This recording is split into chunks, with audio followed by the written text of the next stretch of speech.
Raze Chaos. And welcome back, everybody. My name is Raze Chaos. You've made it back to my channel, and it is still Halloween. It is still the month of Halloween, and yes, I'll call it that, the month of Halloween. So what did Raze do? Raze had to bring another big monster from the DC universe. And this is Sabbac. And Sabbac, this is the Sabbac from the Black Adam movie. I don't know if anybody ever saw that or not. Didn't do too well. I watched it and just kind of got through it. That's all there really was to it. The character, however, was one that deserved to be talked about. This is a character that came back all the way from 1943. Originally showed up in Captain Marvel Jr. So yeah, he's old. He's an old character. He's older than the Marvel Universe. I'm sorry. I do love teasing about how young Marvel actually is compared to DC.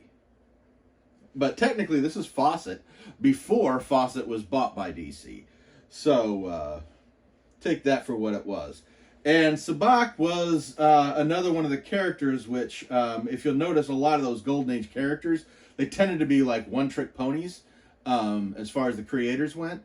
Because you had Shazam, which was an acronym for that he would call out and it would give all the powers. And of course, that was the same for Captain Marvel Jr., Mary Marvel. We know who I'm talking about. I just have trouble calling them Shazam Billy, Shazam Freddy, all that stuff. I'm like, oh, come on. But just like Captain Marvel, his villains, several of his villains had actually the same type of situation going on.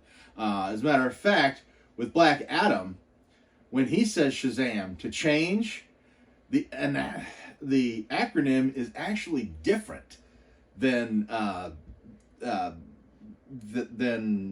Shazam's from Captain Marvel's. They're two different because they are different power sets. And they had another villain called Ibac, IBAC, and that was the same situation. He said the name Ibac, he became another, I wouldn't say monster, or more enhanced human, but able to go toe-to-toe with Captain Marvel, of course. And again, it was another acronym. Sabbac is no different because Sabbac is, again, you get this weird name. It is an it is an acronym, and we are going to put you away, and I'm actually going to show you exactly what Sabbac stands for right after I get rid of this jackass. So Sabbac stands for Satan, Aym, Belail, Beelzebub, Asmodeus, and Craeteis. All demonic, which was his deal. Yeah, this was he was supposed to be Shazam's dark opposite. Though while Shazam's acronym was primarily different gods of different of usually Greek mythology, Sabbac is all demonic, so he's a combination of 6 demons as far as power sets go. And yeah, that makes him pretty badass, and that's why I think he is one of the characters. I mean, he made an appearance in The Outsiders. They have brought him back a couple times because when you've got a character this juicy, it's a shame to let him go to waste. But we're going to go ahead and take him out and have a look at him now. Oh yes, look at this monster. Oh man, he is all covered in tattoos. That's primarily from the movie. Obviously, they just altered the actor. In this case, when he's possessed by Sabbac, But in all honesty, he is more demonic in the comics, if you can believe it. I love that they gave him the horns, and I love that even the hair that's sculpted on there. They went to a lot of trouble on this guy.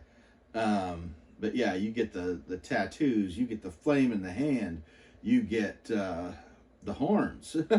Yeah, this is just a really, really great looking pop if you like to get like weird looking pops. He's got the pentagram on his chest, everything. Yeah, they really went for, let's just show how demonic he is without being specific to any one demon. Which is pretty much exactly what Sabbac is. Again, he came from a much simpler time. As a matter of fact, it wasn't until like I think the 90s, early 2000s when, well, I guess just the 2000s when they brought him around, they actually made him a full demon. When he originally appeared back in 1943, he was a half demon. A half demon with a power of 6 demons. How exactly does that work?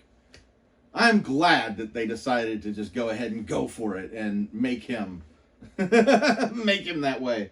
But he's a character that should be utilized a little bit more often, in my opinion, because this is somebody that you would not be able to control.